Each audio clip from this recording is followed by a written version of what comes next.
Mesdames et messieurs, bienvenue à votre premier rendez-vous de l'information sur Beurre TV. En voici les principaux titres. Le ministre français de la Défense, Jean-Yves Le Drian, sera demain en visite à Alger. Le Walid Alger Abdelkader Zour met ses menaces à exécution, pas de carte d'électeur, pas de relogement. Le chef de l'État français, François Hollande, annonce que la France n'interviendra pas au Nigeria. Jérôme Kerviel, ancien trader de Société Générale, refuse de rentrer en France pour purger sa peine.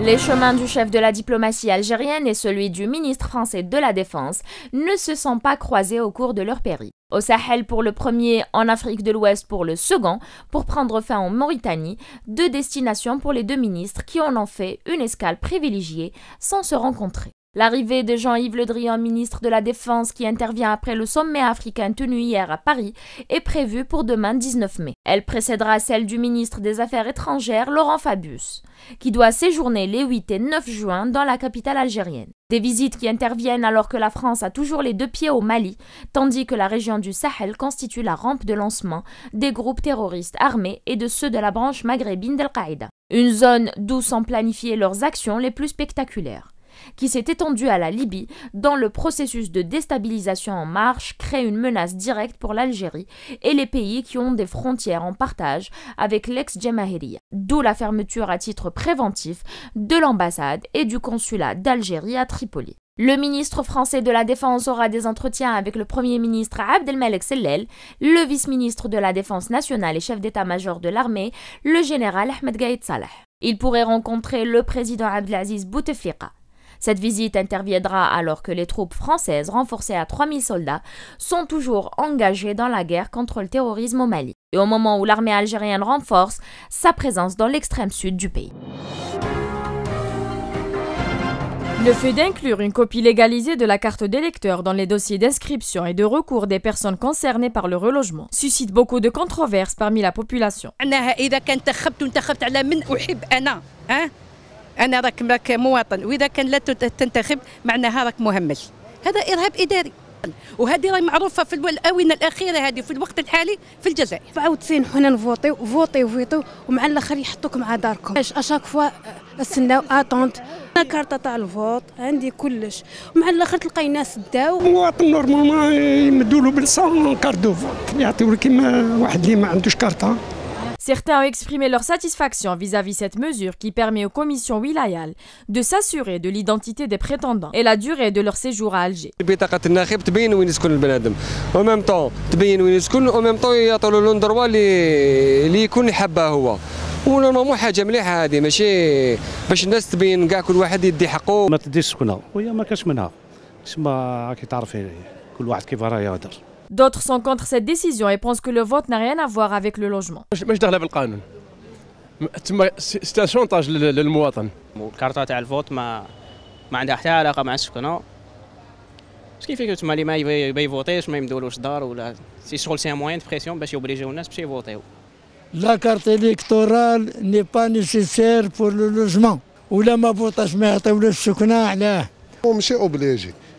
خاطرش كسيتوان الجيريان نورمالمون نورمال حق كل واحد في البلاد هذه حقه سكنه وبلا ما يديروا كارطه تاع فوت. Cette mesure, la première dans son genre et qui concerne la plus grande opération de relogement en Algérie, soulève des questions autour du sérieux des autorités dans le traitement de ces dossiers et sur quelle base la carte d'électeur a été exigée dans les dossiers de relogement.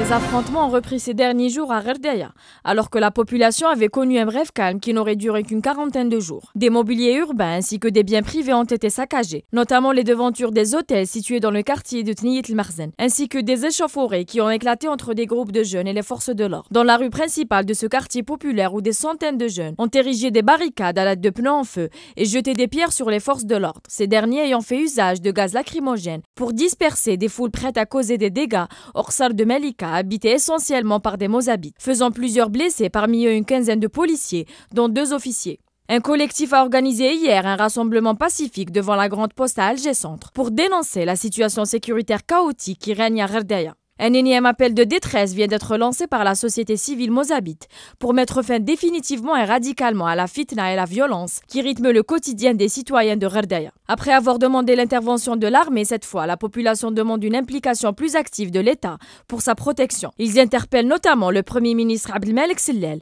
à tenir ses promesses et mettre fin à cette crise.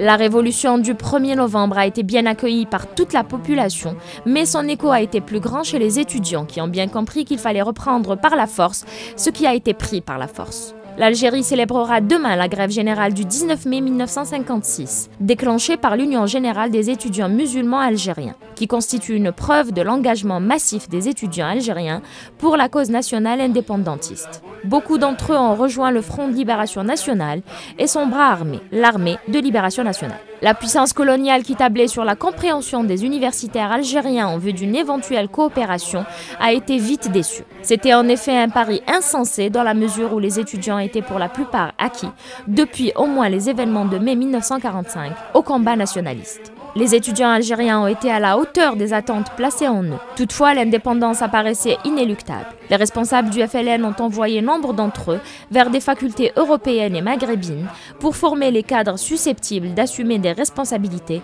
dans l'Algérie indépendante.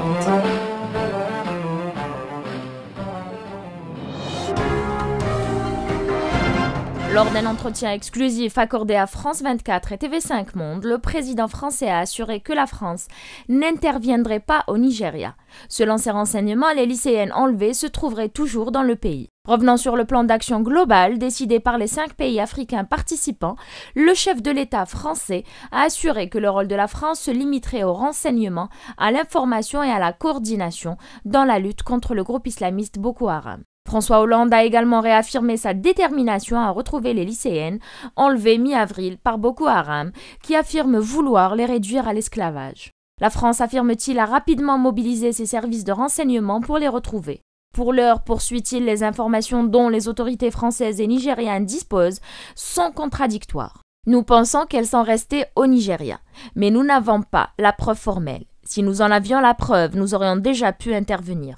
Pour l'instant, a-t-il ajouté, nous recherchons le plus d'informations possible et c'est le sens du sommet qui s'est tenu hier au Nigeria. Coopérer en matière d'information et de renseignement, centraliser les données à un moment, engager une action et retrouver ces jeunes filles. L'ancien trader de la Société Générale Jérôme Kerviel sera considéré en fuite par le parquet général de Paris à l'expiration du délai de convocation au commissariat de Menton ce dimanche soir à minuit. Pour Jérôme Kerviel, la décision est prise. Pour l'instant, il ne se rend pas à la justice française. L'ancien trader de la Société Générale reste en Italie en attendant une réponse de l'Élysée à sa demande de protection de témoins dans son dossier. Il demande aussi à rencontrer le président de la République au plus tôt afin de lui exposer l'ensemble des dysfonctionnements graves ayant selon lui marqué la procédure judiciaire le visant. Il réclame enfin au parquet de surseoir à l'exécution de sa peine de prison fixée à 5 ans, dont 3 fermes. Dans la foulée, l'Élysée a fait savoir qu'une éventuelle grâce présidentielle demandée par Jérôme Kerviel serait examinée selon les procédures habituelles et que toute demande d'aménagement de peine devrait être soumise à la justice. Des séparatistes touaregs du Mouvement national pour la libération de l'Azawad ont enlevé une trentaine de fonctionnaires maliens dans le nord du Mali, où 23 soldats ont été blessés lors des combats de samedi 17 mai, a annoncé le gouverneur régional. Une source militaire malienne a affirmé que les tirs avaient débuté lorsque des séparatistes armés du Mouvement national pour la libération de l'Azawad, circulant à bord de 2 pick-up, ont attaqué un barrage tenu par l'armée devant le bâtiment, arbitrant les services du gouverneur. On continue de s'élever dans l'est de la Libye. Selon le ministère de la Santé, on compterait désormais 75 morts et environ 140 blessés dans des affrontements à Benghazi entre les forces d'un général à la retraite et des milices islamistes. Les autorités de Tripoli ont qualifié l'opération menée à Benghazi par un ancien général de coup d'État. Une zone d'exclusion aérienne a été déclarée au-dessus de la ville. L'Union européenne a renoncé à déployer des observateurs en Égypte pour le scrutin présidentiel des 26 et 27 mai, faute de garanties sur le bon déroulement de leur mission. l'Union européenne avait accepté une invitation des autorités égyptiennes à envoyer une mission d'observation et avait commencé à la déployer dans la seconde moitié du mois d'avril, selon les règles de l'Union européenne qui incluent une série de conditions spécifiques. Mais les conditions n'ont pas été remplies et le déploiement en temps voulu de la mission n'est plus possible. Sans précédent en Patagonie argentine, d'une grande quantité de restes fossilisés d'un gigantesque dinosaure pesant plus de 100 tonnes pourrait mener à d'autres découvertes du même type dans la région, mais aussi lever une partie du mystère sur cette époque mal connue. Selon des paléontologues, le quadrupède mesurait environ 40 mètres de la tête à la queue et pesait l'équivalent d'environ 14 éléphants. Fait exceptionnel, les fouilles ont mis au jour le squelette quasi complet de ce dinosaure, permettant potentiellement de reconstituer cette créature aussi haute qu'un immeuble de 7 étages. Nous commençons nos brèves culturelles par l'art culinaire algérien dans toute sa diversité qui sera à l'honneur du 26 au 28 mai prochain à l'occasion de la Semaine africaine de l'UNESCO à Paris. Un stand d'Algérie sera dressé à cette occasion dans l'auguste temple de la paix à Paris et sera un des moments forts de l'exposition Bazar qui accueillera la cérémonie d'inauguration de la semaine par la directrice générale de l'UNESCO, Irina Bogova. Mets traditionnels et boissons labellisées du cru garniront le buffet Algérie, de quoi concourir à établir des passerelles entre les cultures africaines l'espace de 3 jours. Un gala de musique égara la clôture de la semaine, le 28 mai, annoncé comme riche en couleurs et en sonorités. Il sera marqué notamment par un concert de musique arabo-andalouse, animé par le maître et doctorat à l'université Paris-Sorbonne, Abdelwahab Reda Ben Abdallah. Mohamed Lakhdar Hamina revient à Cannes, pas en compétition officielle, mais pour présenter son nouveau film Le Crépuscule des Ombres.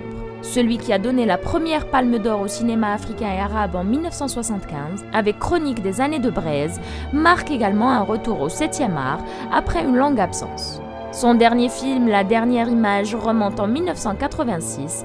Cette fiction a été sélectionnée au Festival de Cannes et aux Oscars du meilleur film étranger à Hollywood en 1987. Roro Bedilel, Le Crépuscule des Ombres, est un projet que Lakhdar Hamina, grand adepte du cinéma lyrique, traîne depuis plusieurs années. Le film a été en grande partie tourné au printemps 2013 entre Betna, Biskra, El Oued, Ataraf et Tipaza. Théoriquement, le film devrait être présenté au pavillon algérien tenu par l'Agence algérienne pour le rayonnement culturel. L'avant-première de cette fiction n'a pas encore été organisée et aucune date n'a encore été communiquée. Merci de nous avoir prêté attention, restez sur Beurre TV pour la suite de nos programmes.